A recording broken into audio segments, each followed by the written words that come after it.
So you got all your video guitars out. Yeah, you know what I was thinking of doing is doing a little video about the guitars I use in the videos for the amps, for the 10N amps, because you know people see all these videos and you don't really have a good reference point of what the guitars are. So let's start with this one. This is like my #1 Strat. I built this guitar, as with many of these here. That one's king of the world, right? it's a really good guitar. Swamp ash, one-piece body, and look at the grain on that body. That is, you know, and the neck. Some nice wood, yeah, and quarter sawn on the neck with some really nice flame. And another thing you got to remember when you look at me playing my guitars is the size of the necks. I mean, look at the mass on the back of that neck. Okay, that's 1.30 inches. They all have that? Depth. Most of my guitars are very, very big, and I do run 11s on them. The other thing that's big about my guitars, especially these Stratocasters, will be this is 2 3/8 across here. That's huge. Okay, that's the way I feel a Fender should have been made for the width of the bridge. The bridge is 2 7/32. It's as wide as a Martin. Leo Fender put that bridge on a guitar with a tiny little neck with the strings hanging off the edge. 1 3/4 here. I'm not much for the little 1 5/8 neck. It usually bothers me. So that's what you're seeing there. Of course, this one has stainless frets.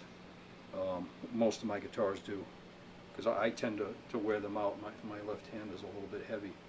Pickups on this one, nothing that you haven't seen before. Wound just like 56 pickups with number 5, you know, Alnico 5 magnets, good pots, so on and so forth. And this guitar is a hardtail. When you see this guitar and you hear this guitar, this is a very, very direct sounding guitar. And then you look at the front, you probably don't know. You go, oh, that's a tremolo guitar, but where are the screws for the tremolo? Because there's a tremolo plate on it, and you know, there's a reason for that. I can't find a hardtail bridge on the market that sounds any good. This plate's from a 1950s guitar. These are Callahan saddles. The 3 holes in a trem plate are in the same place as they are in a standard hardtail bridge. So you can just take a trem plate, screw it down, and be done with it. And I undercut the bottom of this so it doesn't mar the finish there. So when I do make a nice bridge that's only a hardtail, you know, the finish will still be intact under there. But that's this guitar. This guitar is just a huge sounding guitar with a lot of impact. Let's stick with the Strats. So this I would call this my #1 Strat. I don't know why, I just like this guitar the best. And let's go to this one. Okay, big neck again. This one even bigger around the back. Biggest one I own. And all these have my own proprietary rod. The rod doesn't come out here. The rod anchors. The rod anchors here. It's a one-piece rod that actually anchors here. Check that out. This is an extremely lightweight piece of swamp ash. I don't use my tremolos. On any of my tremolo guitars, they're usually blocked off, you know, or out of use, because I just don't use them. You know, someday maybe I'll be a good enough guitar player to figure out how to do what What's nobody that could one called? nobody could ever do better than Jimi Hendrix anyway, huh? What's that guitar called? I don't know that I have a name for this one, but there is a story behind this guitar. This is the lightest piece of swamp ash I ever found, light in weight. And I don't necessarily think it's a great thing to build a guitar out of a piece of wood that light, and I learned on this guitar. I would never do it again, but I'm glad I went through it and I have this guitar. But when I found this piece of wood, it was warped. It was like if you took a dollar bill and twisted it like that. And it was a shame because it was a one piece and it was a beautiful piece. So I figured, what the heck, I threw it in the bathtub and soaked it for a week or two. And then I took it out and clamped it between 2 giant chunks of mahogany and just put it away for, I don't know, maybe 5 or 6 years. It just sat there. And one day I walked over and popped the clamps out, and the wood was completely flat and straight and totally dry. So I built this guitar out of it. Looks like it's bent again. It's not bent. But the reason why that's carved that way, the reason why I wouldn't build another one again is a piece this light on a Tele is okay, but on a Stratocaster, especially with springs in it, I mean, this guitar is just, it's like it's exploding all the time. There's a vibration. I mean, you can feel it on your chest sometimes. You know, it just vibrates so hard that I literally have to leave the pickguard screws loose on this guitar. If I tighten them down, things impart themselves in the note, in the tone. This piece of swamp ash is so light and so resonant that, you know, anything from the capacitor to the wires or anything in here. So, you know, that rattling you'll hear of the pickguard being not snugged down totally tight, that for some reason doesn't get into the notes. But if I tighten that down, the vibration from this body, it's just a little weird thing with this guitar. And it just taught me, okay, don't build strats with wood that light. And this is the first time I've ever done that anyway, and that's another piece of dead quarter sawn maple. I know you use it in a lot of videos. Yeah, I like this guitar. This guitar is very, very big sounding. It doesn't have as deep a voice as this one, but sweeter in a lot of ways than this one. And then this Stratocaster here. And those two guitars, by the way, I keep tuned in D. Sometimes I'll tune them up to D sharp, but usually D, because I've had 4 shoulder surgeries and I like to bend, big bends and stuff. So That's the one with the prettiest neck. yeah, this neck is out of control. Wow. That's a fantastic piece of wood right there. This is my #1 open tuning slide strat. This is the strat you see me with the bottleneck on all the time. This guitar here has, these 2 pickups are from a 54 strat, and this one, I can't remember, it was so long ago, but I know I ground the pole pieces flat and reverse wound that one. It was from a 50s or a 60s Fender of some sort. Oh,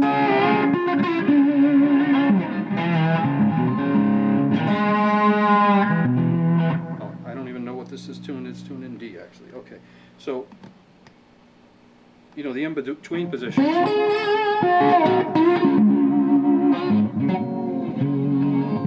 are really nice, you know, the neck pickup.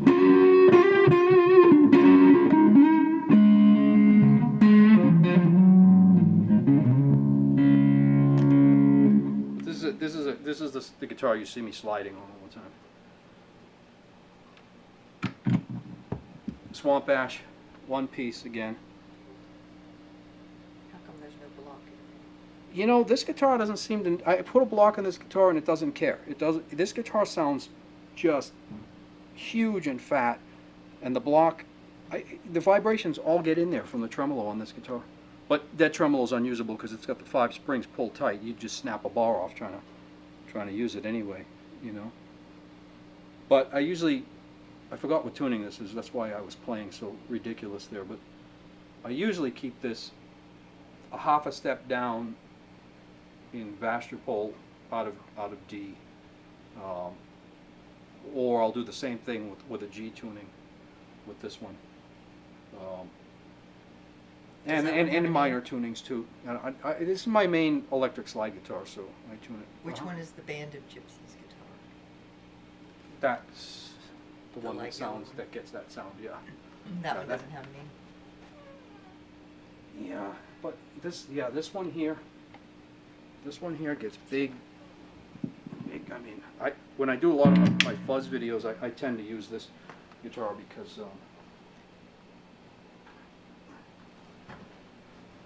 because it just kicks a fuzz pedal hard.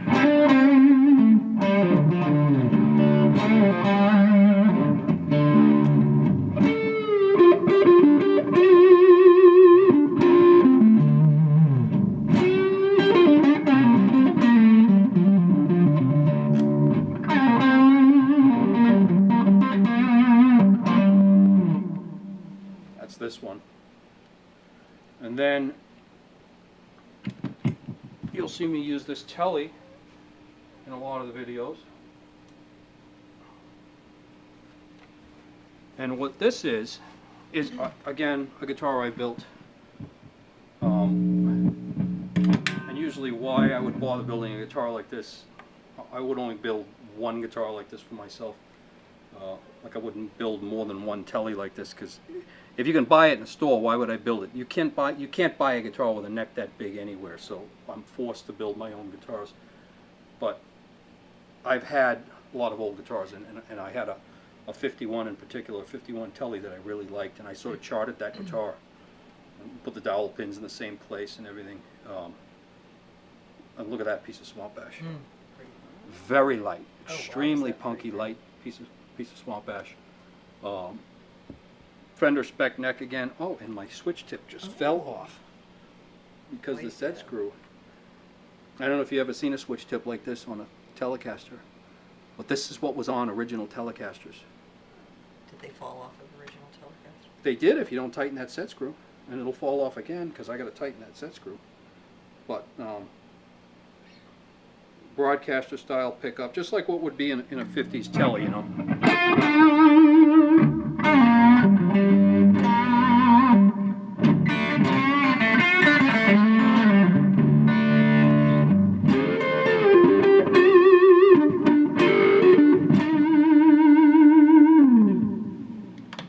It's a big sounding Tele.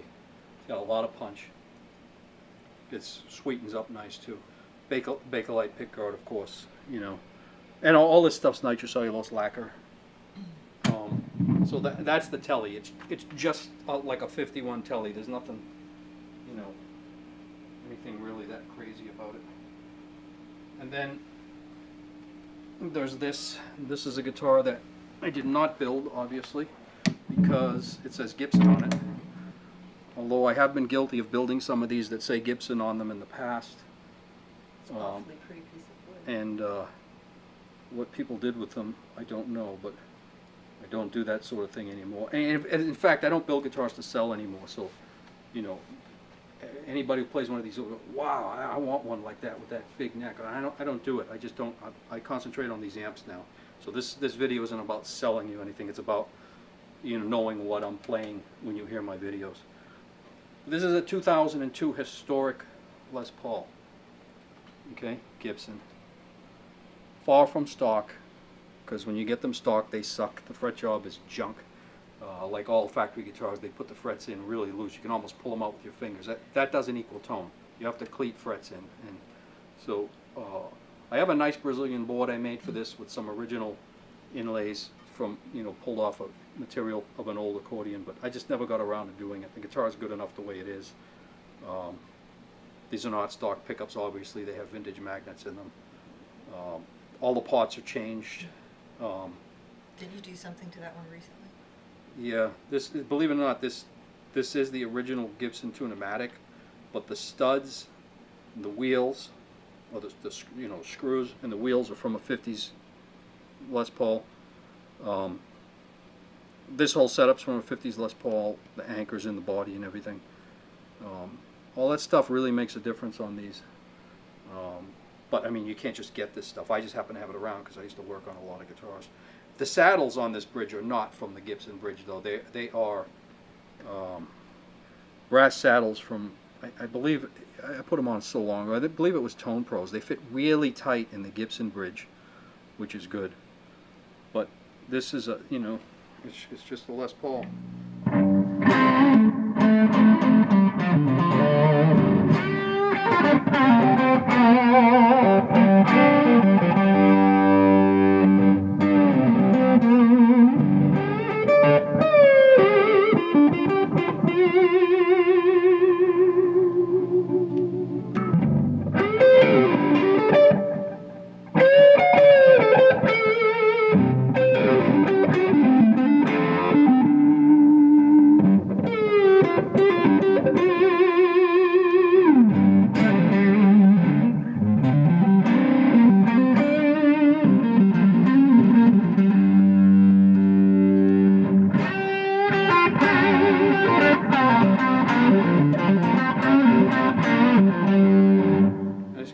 On it, like most of my guitars, top wrapped. I don't know, I find these sound better that way. A lot of the old ones did too. But anyway, there's a little go round of what I use in my videos. they're all really, really good sounding guitars, but nothing tremendously out of the ordinary, of something you wouldn't have What yourself. about that shiny one back there? What shiny one? That one. That one? Yes, that one. You mean shiny as in like killer flame? The pretty one. Because there is no shiny lacquer on this guitar. This guitar is too nice for lacquer. That's a hand rub varnish. It's in this guitar. I don't use this one in my videos. I may have done a video or two with it. I built this guitar back in the 80s, I think. Look at the top on that guitar. That book match, that is just a wicked, wicked top. It's really pretty. This guitar only weighs like 7.5 pounds, by the way. It's very light. Although you look at it and you go, oh my God, look at that black mahogany. Whoa, like that guitar is going to be heavy, but it really isn't. Show them the neck joint here.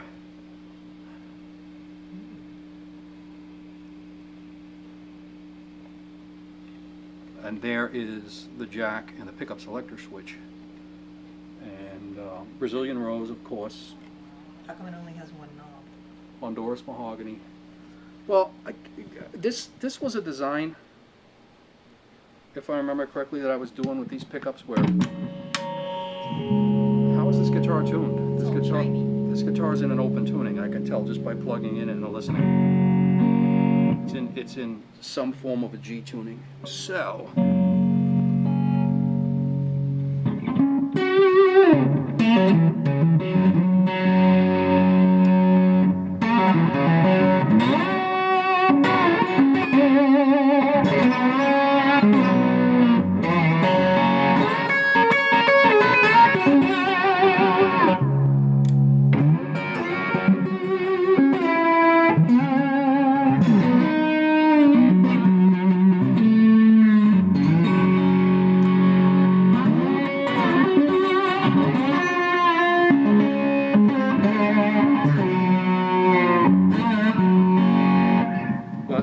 yeah, it's a really good sounding guitar. But the idea with these pickups was no tone control, because all the way up,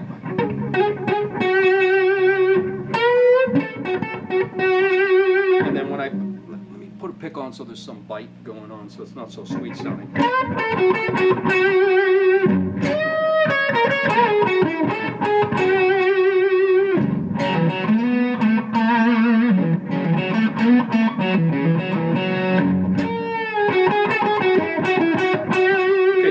If I roll this back just a little bit, I don't lose much volume, but I get the tone down some.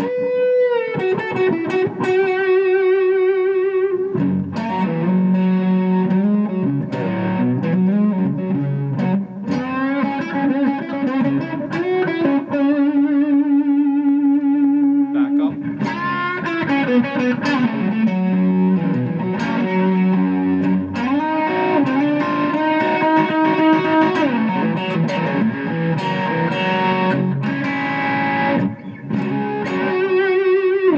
Just a little bit.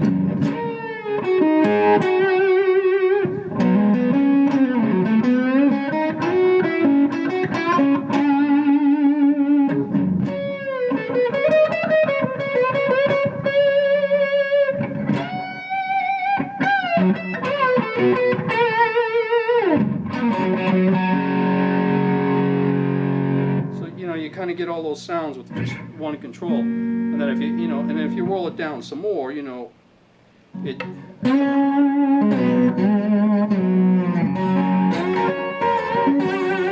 gets all the clean sounds in the in-betweens. So it was kind of a cool idea. I don't know why I never went any further with it, but you just get used to playing the same old stuff. When you play Gibsons, you know how to do it. And this was a brilliant idea. Oh, let's make it easier, all on one knob. And I don't know. I just kind of went away from it, but that's why there's only one knob. It's not because I was listening to Edward Van Halen. Although nothing against Eddie Van Halen, but there's more to that one knob than when you see a guitar with red and white stripes on it with only one knob and the switch taped to the cavity inside. So that's this guitar. We showed the back of it and all that. Play Stairway to Heaven. Not gonna happen. So that's it. Some of the guitars you see in the videos.